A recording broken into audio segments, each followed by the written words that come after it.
નમસ્કાર દર્શક મિત્રો, સ્વાગત છે આપ સર્વેનું જીટીપીએલ જૂનાગઢ ન્યૂઝમાં। સૌપ્રથમ આજે બકરી ઈદ છે। અમારા મુસ્લિમ બિરાદરોને આજના આ દિવસની શુભકામના। જોઈએ આજના મુખ્ય સમાચાર।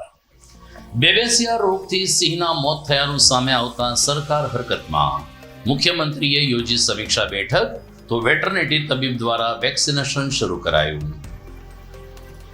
રાષ્ટ્રપતિ ભવન ખાતે પદ્મશ્રી પુરસ્કાર સ્વીકારી જૂનાગઢ પરત આવેલ ઢોલકના માણીગર હાજી રમકડુનું શાનદાર સ્વાગત કરતા તેના ચાહકો અને પરિવારજનો।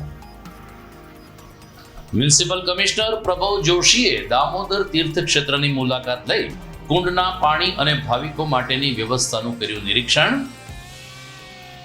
અને આર્થિક ભીસ અનુભવતા યાત્રાધામ વિકાસ બોર્ડના સફાઈ કર્મચારીઓએ ભવનાથમાં સફાઈ મુદ્દે કલેક્ટરને આપ્યું આવેદન। આ તમામ સમાચાર આપણે વિગતવાર જોઈએ તે પહેલા લઈએ એક બ્રેક।